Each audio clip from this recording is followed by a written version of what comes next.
오늘은 남극 정책 중에서 정책의 차이점과 한국의 남극 정책에 대해서 여러분들에게 소개드리고자 합니다. 자, 일단 정책이란 단어가 매우 어렵게 느껴지는데요. 정치는 나라를 다스리는 일, 국가 권력을 획득하고 영위하게 하고 상호 간의 일을 조정하는 일이라고 적혀 있습니다. 또 정책은 공공 문제를 해결하고자 정부에 의해 결정된 행동 방침을 말합니다. 그러니까 이게 매우 똑같은 단어 같으면서도 매우 다르게 들리고 실제로 다르게 사용이 되고 있습니다. 조금 더 쉽게 표현하자면은 정치는 그냥 일종의 어떠한 사고 행동입니다. 그냥 나라를 다스리는 일 그 정도의 문제, 어느 정도 큰 틀에서 얘기할 수 있는 거고요. 정책이 사실 좀 쉽게 설명하자면 그냥 종이입니다. 다큐멘트라고 할 수 있죠.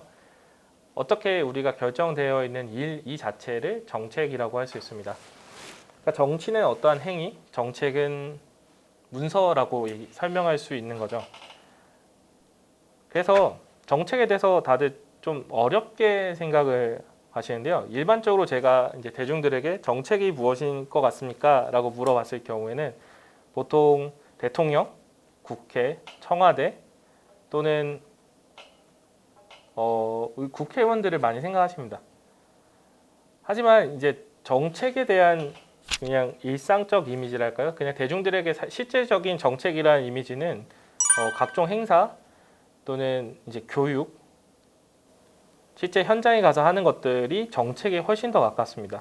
근데 이렇게 이제 학생들에게 설명을 하면은 대부분이 안 믿으시는데 제가 앞서 설명드렸다시피 정책이 문서잖아요. 실제 제3차 남극 활동 진흥 기본 계획에 대해서 그 안에서 보면은 저희는 지금 제3차니까 도약기거든요.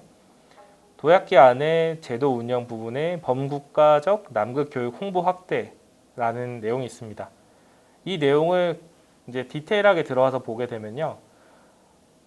대국민 교육 홍보 및 과학문화 진흥, 학생, 교사, 일반인 대상 맞춤형 홍보 및 교육 프로그램 운영을 통한 극지과학 인지도 제고 및 대국민 지지 확보 이런 내용들이 포함이 되어 있습니다.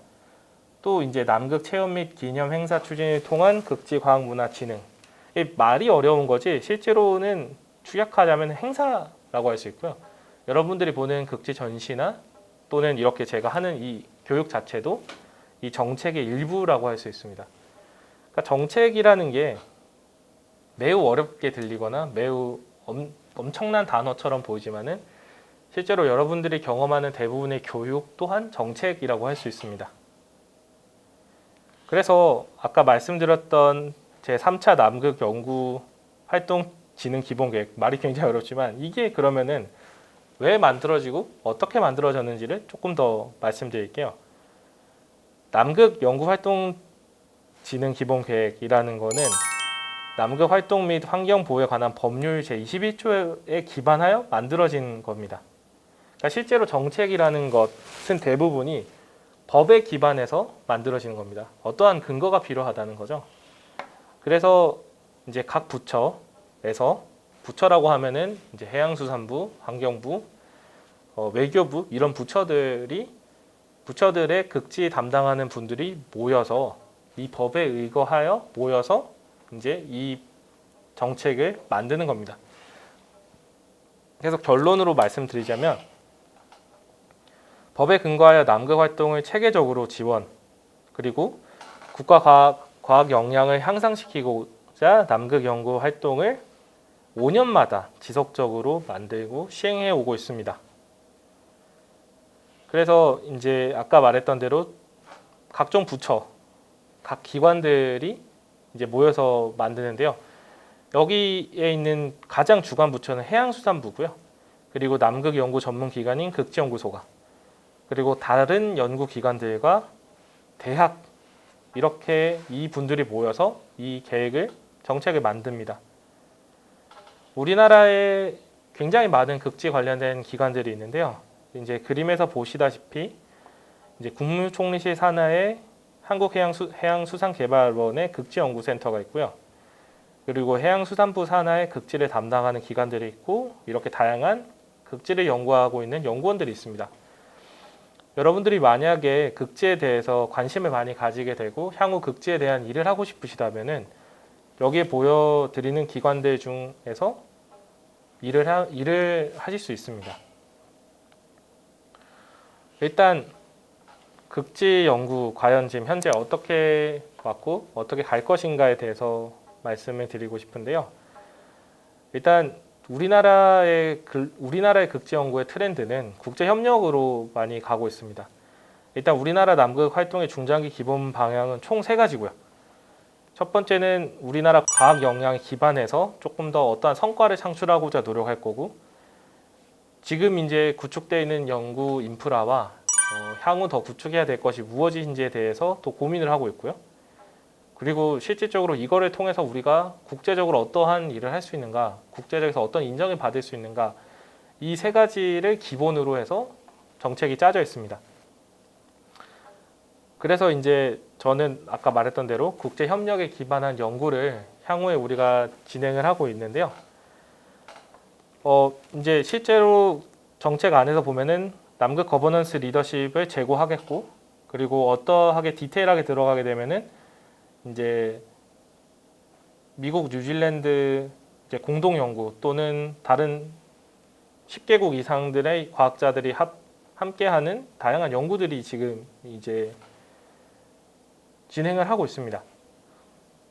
그러다 보니까 우리나라의 극지 연구의 능력, 우리나라는 과연 순위가 몇일까라는 생각을 많이 하게 되는데요.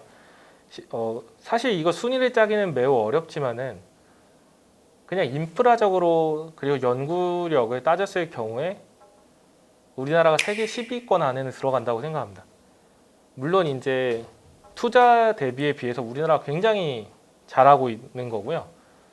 우리나라가 지금 현재 장보고 기지, 세종 기지, 다산 기지, 아라운호 이 4가지 인프라를 보유하고 있습니다. 이 4가지 인프라를 보유하고 있는 국가는 10개 국가가 채 되지 않습니다. 그 정도로 우리나라의 인프라가 굉장히 탄탄하지만 2009년에 아라운호가 나오고 2014년에 장보기지가 건설이 됐는데요. 그 사이에 다른 인프라의 개발보다는 이제 인프라를 가지고 어떠한 일을 할 수 있는가를 많이 고민을 하고 있습니다. 하지만 다른 나라들은 지금 새롭게 세빙산을 더 건조한다든가 아니면 기지를 더 건설한다든가 이런 남극에 대한 투자를 더 확대하고 있는데요. 그러다 보니까 이제 우리나라가 선도국으로서 나가는 부분에 대해서 이제 고민을 더 많이 하고 있는 거죠.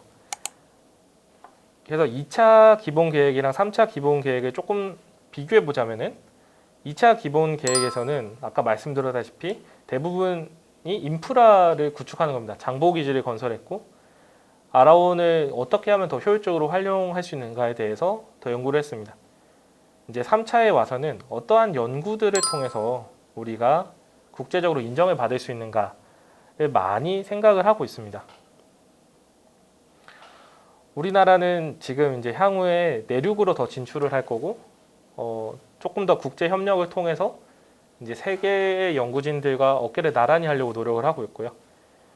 또 실제 이제 순수 과학을 연구해서 이것을 어떻게 적용해야 될 것인가에 대한 실용화 연구도 또 진행을 하고 있습니다.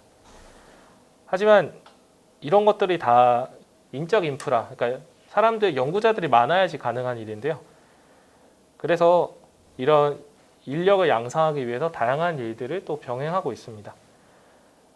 언젠가 여러분들이 이런 것들을 좀 알게 되어서 이쪽 분야를 연구를 해서 극지에 대해서 관심을 많이 가지고 극지를 연구를 하는 또 다른 촉망받는 과학자 또는 연구자들이 많이 탄생했으면 좋겠습니다.